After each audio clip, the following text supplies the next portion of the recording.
브랜드백과 마크 메릴 창업자 이제 창업 스토리가 좀 궁금해요. 소문에 두 분이 LA PC방 죽돌이였다는 얘기가 있었거든요. 맞아요. 맞아요? 사실 그 라이엇에서 PC방을 부를 때 진짜 한국말로 PC방이라고 불러요. 아, 라이엇에서는요? 네, 아, 본사에서도요? 불러요. 우리가 부르는 PC방을 인터넷 게임룸, 뭐 인터넷 룸, PC 카페 이런 식으로 부르잖아요. 네네. 근데 라이엇에서는 다 수천 명의 직원들이 다 PC방이라고 부릅니다. 그렇죠? 그리고 그 사진을 보셨는지 모르겠지만은 라이엇 본사 캠퍼스가 있어요. 네. LA에 있는 캠퍼스에 크게 한글로 라이엇 PC방이라고 적혀 있는 PC방이 있습니다. 한글로요. 사진을 찾아보시면 있을 거예요. 아마. 근데 그게 왜 그럴까? 지금 방금 기자님께서 말씀하신 건데요. 브랜든백하고 마크 메릴이 한인타운이 굉장히 크지 않습니까? 거기 가가지고 PC방에서 자주 게임을 했어요. 뭐 도타도 하고 스타크래프트도 많이 하고 그러다 보니까 한국 친구들도 사귀게 되고 한인타운에 있다 보니까 한국 문화에 접하게 되고 또 새벽까지 게임하면서 배고프잖아요. 근처에 있는 한식당에 가서 얼큰한 순두부를 먹고 또 집에 간 겁니다. 네. 그러니까 익숙한 거죠, 그렇죠? PC방 자주 한 거예요. 그러다 보니까 PC방이라고 부르기 시작한 거죠. 근데 이제 재미있는 게 브랜든하고 마크 메릴이 PC방이라고 부르니까 전 세계에 있는 라이터들이 다 PC방이라고 부르기 시작한 거예요. 그래서 CEO와 창업자들이 얼마큼 중요한지를 보여줄 수 있는 것 같아요. 심지어 사소한 단어까지 그분들이 쓰는 단어를 쓰게 되는 거잖아요. 그렇죠? 그렇기 때문에 참 얼만큼 이 창업자들이 중요한지 알 수 있을 것 같다는 생각이 듭니다. 이 두 분은 LA 지역에서 자라면서 고등학교 때 만났어요. 우연히 만나게 됐는데 서로 얘기하다 보니까 둘 다 하드코어 게이머예요. 할 얘기가 너무 많은 거예요. 그래서 친해지기 시작한 거죠. 근데 마크가 고등학교 졸업하고 1998년도에 먼저 대학을 입학을 해요. University of Southern California, USC라고 하죠. LA에 있는 대학인데. 남가주 대학교. 남가주 네. 대학입니다. 맞습니다. 예. 거기 입학을 하게 되고 브랜드는 우리나라로 따지면 대략 한 고2 정도 때 자퇴를 했어요. 고등학교 교육이 마음에 안 들었던 거예요. 너무 인위적이고 의미가 없다라고 생각한 거예요. 그리고 집중을 못 하는 거예요, 이게. 공부에. 반항심이 생긴 거죠. 우리나라 따지면은 게임한다고 지금 자퇴한다고 부모님한테 맞아요. 등짝 맞을 일이 그런 거죠, 그렇죠? 그 당시에 브랜드를 보면은 이렇게 성공할 거라는 생각을 못 했을 거예요, 그 당시에 보면. 공부도 안 했고, 고등학교도 졸업을 못한 친구가. 근데 관심사가 굉장히 많았었죠. 자기가 관심이 있는 분야에 대해서 대학 수업도 들었어요. 그러나서 그 웹 호스팅 회사도 자기가 만들어가지고 운영도 하고 많은 걸 했었던 거예요. 근데 공부를 안 했었던 거죠, 그렇죠?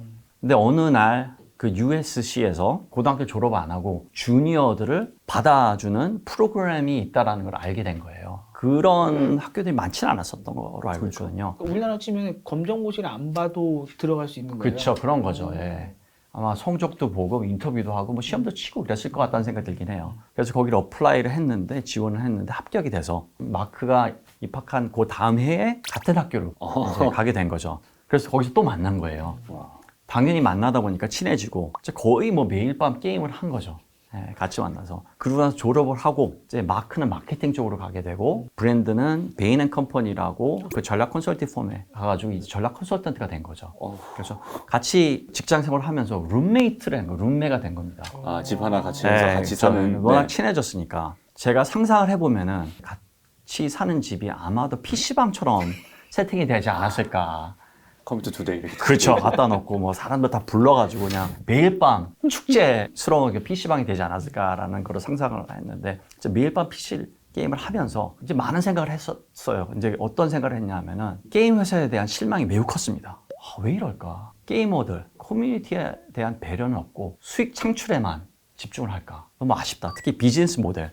그 당시에는 대부분의 회사들이 사전에 이제 구매하는 형식이었잖아요. 아, 그렇죠. 미국 북미에서 패키지, 그렇죠. 패키지를 패키지. 사는, 네. 아니면은 구독료를 내고 이런 게임이었고, 그다음 넥스트 게임으로 가지 않았습니까? 그렇죠? 원래 출시했던 게임에 커뮤니티를 활성화시키지도 않고 관심도 없고 그러다 보니까 너무 화가 나고 실망스러웠던 거예요.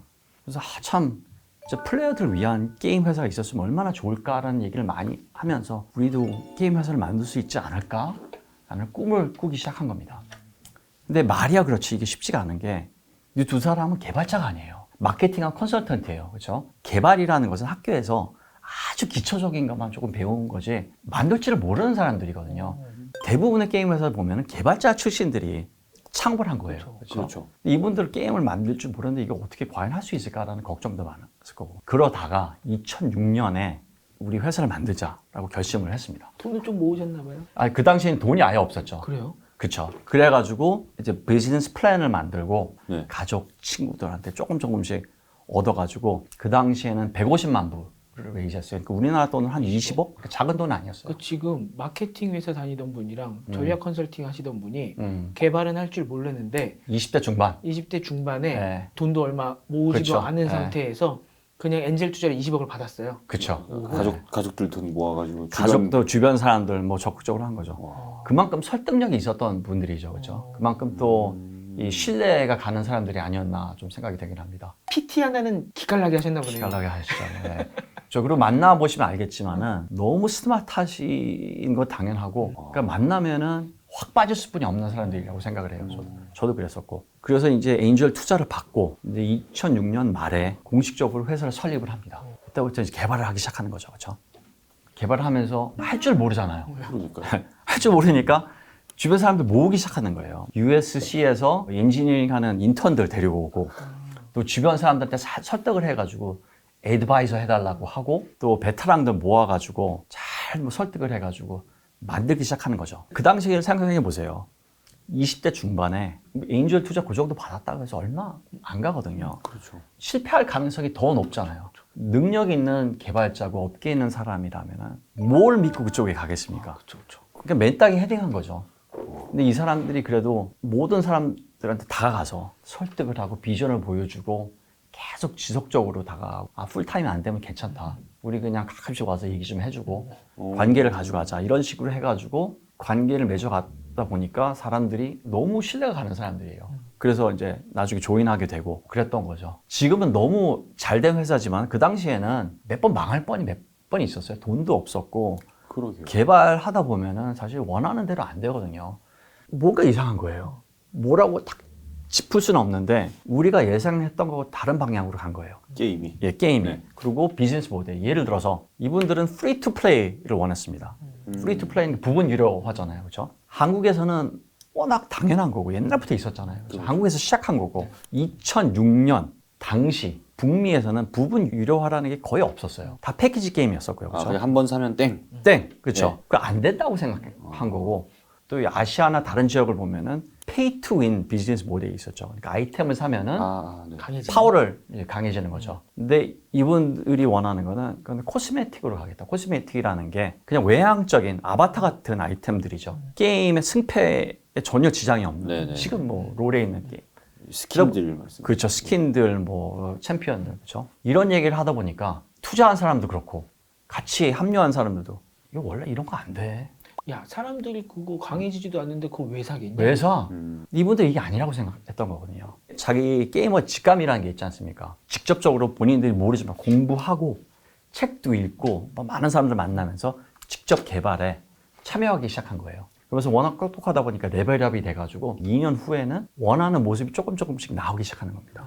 그리고 2008년도에 벤처 투자를 받기 시작한 거예요. 어느 정도 이렇게 보일 수 있는 제품이 있다 보니까. 아, 프로그램이 나오니까. 그렇죠, 네. 그렇죠. 이제 벤처 캐피털에 가가지고 펀드레이징을 하기 시작한 거죠. 그래서 그때 한 1,500만 불, 200억 가까이. 그렇죠. 그 정도를 펀드레이징 한 거죠. 20대 중반 때 돼가지고. 그래서 이제 2009년도에 네. 뭐 테스트를 하고 나서 출시를 하게 됩니다. 그 당시에는 북미, 유럽 위주로 4개국어, 영어, 독일어, 프랑스어, 스페인어 그 정도였던 걸로 알고 있어요. 초창기 때는 완전 대박이다라는 느낌이 없었고 괜찮았고 그래서 반응은 꽤 좋았습니다. 그러면서 이제 조금씩 성장을 했는데 또 대단하다고 느꼈던 것은 초창기 때 게임 출시를 하면은 마케팅을 엄청 많이 하지 않습니까? 그렇죠? 그렇죠. BC에서 받은 돈을 요새는 게임들 보면은 반 이상을 마케팅에 특히 이제 퍼포먼스 마케팅에 많이 붓는데 마케팅을 거의 안 했어요. 근데 돈이 없어서가 아니라 게이머들과의 1대1로 관계를 맺고 싶었고 커뮤니케이션 하고 싶어서 이런 뭐 대대적인 게임 마케팅을 안 했고 근데 그게 잘 또 먹힌 게 80%의 게이머들이 그냥 입소문으로 들어온 거예요. 친구들이 초대해가지고 그러면서 조금씩 천천히 성장하기 시작했던 거죠. 그러니까 마케팅 돈 팍 뿌려갖고 갑자기 한 100만 명 모은 다음에 그다음에 이제 쭉 빠져나갈 사람 빠져나가고 남는 사람으로 돈 버는 게 보통 게임인데 그쵸, 예. 그렇게 하기 싫고 예. 우리는 이 게이머들이랑 계속 소통하면서 조금씩 쌓아나가겠다. 그쵸. 어차피 한 달 지나고 나면 100만 명 중에 10만 명만 남는 건 똑같은데 예. 우린 그렇게 안 하고 그쵸. 이렇게 쌓아나가서 10만 명을 단단하게 만들겠다. 그쵸. 좀 그런 그쵸. 다른 전략으로 간 거군요. 맞습니다. 예. 그것도 이제 전략적인 면도 있었지만은 어떻게 보면 사고 방식이었던 것 같아요. 그게 세계에서 가장 플레이어 중심이 되는 회사를 만들겠다는 게 미션이었고, 있는 플레이어들한테 잘하자. 그리고 진짜 관계를 갖고 커뮤니티 형성에 집중해야지. 이런 마케팅으로서 사람을 끌어들이고 돈 버는 거는 나중에 생각해도 되고 사실 생각 안 해도 된다라고 그렇게 다짐을 한 거죠. 그렇기 때문에 업계에서 하는 어떻게 보면 관습하고 다른 방향으로 가게 된 겁니다. 근데 약간 입소문이 날 수 있었던 게 이 도타라는 좀 비슷한 장르의 선행 게임이 있었잖아요. 장르의 독창성이라든지 그런 거는 그렇게 뭐 롤이 독창성이 있다라고는 보기는 어려울 것 같은데 내부에서는 어떻게 개발하시면서 두 분은 바라보고 계셨는지 또 궁금해요. 이제 많은 게임들이 사실 기존에 게임이 있습니다. 사실 뭐 와우도 그 전에 얼티마 온라인이 있었고요, 그렇죠? 펍지도 H1Z1이 있었고, 이것도 사실 도타가 있었고, 한국에서는 그 당시에 카오스가 굉장히 그렇죠. 인기가 있지 않았습니까? 근데 게이머로서 바라보면은 너무 좋은 게임인데 이거를 또 개선하면 어떨까? 이 플레이어들을 위해서 많은 커뮤니티에 좀 투자를 하면 어떨까라는 바람이 항상 있지 않습니까? 어차피 라이브 게임을 생각했잖아요. 패키지를 보내는 게 아니라 지속적으로 업그레이드 시키면서 플레이어 피드백을 받으면서 선순환을 가져가면서 한 번이 아니라 지속적으로 10년, 20년 동안 좋은 게임, 플레이어를 위한 게임을 만들겠다는 생각을 한 것이죠. 정말 플레이어와 뭐 소통하는 혹은 플레이어 중심의 게임이라는 것 자체가 차별점으로 보신 거네요, 그거를. 그렇죠, 그렇죠. 어떻게 지금 생각해보면 너무 막연한 거잖아요, 그렇죠? 누가 그런 얘기를 안 합니까? 어느 회사가 우리는 고객이 중요하지 않아, 뭐 이런 얘기를 안 하지 않습니까? 근데 이분들은 태생 때부터 플레이어 입장에서 바라봤고 또 그거를 현실로 맺기 위해서 지속적으로 노력을 한 거죠. 라이엇을 보면은 이 비법이 뭐냐라고 많이 물어보세요. 근데 세상에 제 생각에는 새로운 거는 많지는 않은 것 같아요. 이 중요한 것을 얼만큼 꾸준히 지속적으로 하느냐의 문제지. 롤 출시한 2009년도니까 14년 됐죠, 그렇죠? 그런 식으로 계속 게임을 만들어 나간 거죠. 또 그 당시에도 기억하시겠지만은 2주에 한 번씩 새로운 챔피언이 나왔어요. 라이브 게임인데 2주에 한 번씩 콘텐츠를 내보낸다는 거는 진짜 대단한 거거든요. 정신이 없는 거예요. 일단은 라이브 게임을 운영해야 되는 겁니다. 패키지를 한번 내보내면 되는데 이거 뭐 서버에 문제가 있을 수도 있고 기타 등등 문제가 있을 수도 있죠. 근데 또 2주에 한 번씩 새로운 챔피언을 기획도 하고 그림도 그리고 개발도 하고 요것만 내보내는 게 아니라 챔피언 간의 밸런스 또 다 생각을 해야 되는 거거든요. 그냥 정신없이 달린 거예요. 스프린트로. 왜? 이건 플레이어들이 좋아하니까. 그죠? 굳이 안 해도 되는 거였어요. 그냥 쉽게 챔피언 40개의 패키지 게임으로 보내고 5, 60불 받고 나서 끝나면 편하잖아요. 좀 시간을 갖고 몇 년 후에 확장팩 아니면 뭐 리그 오브 레전드 2 그쵸. 보낼 수도 있는데 이분들 입장에서는 이게 아니다. 또 게임만이 아니라 모든 것을 이래서 e스포츠, 커뮤니티, 기타 등등의 다 모든 게 경험이 풍부해져야지만 게임을 하는 것이지 게임만 잘 만들고 한 번 잘 만든다고 끝나는 게 아니라고 생각을 한 거죠. 이런 철학이 있었기 때문에 지금 리그 오브 레전드가 있는 거고 지금의 라이엇 게임즈가 있을 수 있는 거죠. 보통 게임을 만드는 거는 개발자분들께서 약간 예술가적인 마인드로 많이 만드시잖아요. 그렇죠. 공급자적인 마인드로 내가 예전에 이런 게임에 나온 걸 봤는데 얘보다 난 더 잘 만들 수 있을 것 같은데 하면서 이렇게 쫙 만들어 갖고 짠 보이시는 그쵸. 게 보통의 그 스텝인데 라이엇 같은 경우는 장르적인 차별점에서 뭔가 차별을 찾으려고 하신 것보다는 오히려 LA PC방 죽돌이셨던 두 분의 이제 창업자분들이 우리가 게이머로서 정말 제일 불편했던 부분을 우리는 무조건 해결하겠다라는 그 미션으로 게임을 만들어서 맞습니다. 우직하게 가셨다는 거죠. 맞습니다. 잘 정리하신 것 같아요. 라이엇 게임즈는 게임만이 아니라 전체 경험을 얘기하는 거거든요. 게임이 최우선이 아니라 경험입니다. 고객 경험이. 그렇죠. 경험이라는 것은 무엇이냐? 게임을 타치하고 라이엇을 타치하는 모든 분야에 다 하나하나가 경험이라는 거죠. 심지어 게임을 끄고 나서 친구들하고 e스포츠를 관람하고 싶어. 이것도 플레이어 경험이라는 거죠. 그렇죠? 커뮤니티하고 대화를 나누고 싶고 같이 뭐 토너멘트를 하고 싶어. 자기들끼리. 이것도 경험이라는 거죠. 모든 것을 포괄적으로 전체적으로 본 것을 플레이어 엑스피리언스라고 하는 거죠. 시작점이 플레이어 중심에서 바라보고 그 사람들 시점에서 바라보니까 이게 새로운 길이 보여지는 거죠. 그거를 또 거의 20년 동안 하다 보니까 지금은 너무 세계적인 지금 최강 게임 회사가 되지 않았나 생각이 됩니다.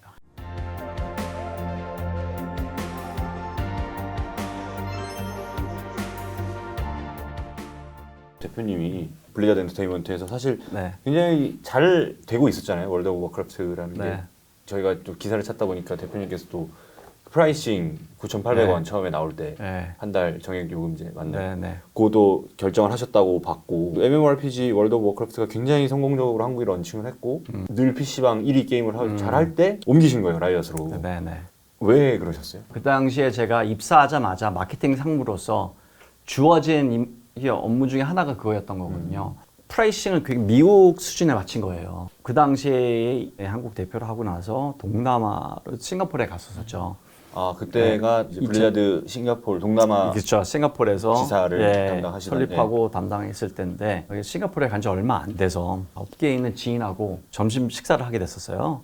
그래서 뭐 여러 가지 업계에 대해서 얘기를 하다가 식사가 끝날 때쯤 그분이 혹시 라이엇 게임즈에 대해서 들어봤냐고 그랬었죠. 그래서 뭐 들어봤다. 이제 2010년 봄이었으니까 뭐 얼마 안 된 게임이었거든요. 이제 막 신생 게임이네요. 그렇죠. 뭐 그러게요. 업계에 있으니까 들어보긴 했지만은 그 당시에는 뭐 센세이션하진 않았어요. 그분이 얘기하는 게 내가 진을 한국 대표로 추천을 했다.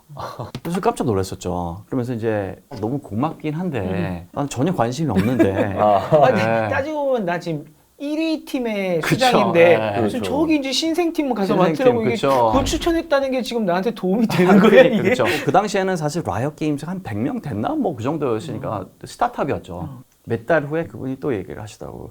그러면서 요번에 말씀하시는 게 약간 좀 다른 앵글로 거기에 있는 창업자하고 인터내셔널 총괄이 저희가 한국 시장에 대해서 궁금한 게 많고 좀 조언을 구하고 싶은데 아무래도 진이 한국 시장에 대해서 많이 아니까 나중에 이제 만날 기회가 됐다라면은 만나서 애드바이스 해주고 대화를 좀 나눴으면 좋겠다라고 얘기를 하더라고요. 근데 제 생각에는 뭐 그 정도는 할 수 있지 않을까. 또 이 지인과의 관계를 생각해서는 노라고 할 수 없는 상황이었던 것 같아요. 그래서 알겠습니다라고 하고 제가 얼마 후에 미국에 가게 된 적이 있어요. 라이엇 게임즈 그 당시 이제 컬버시티라는 LA 근처에 있는 도시에 사무실이 있는데 저기 방문하게 된 거죠.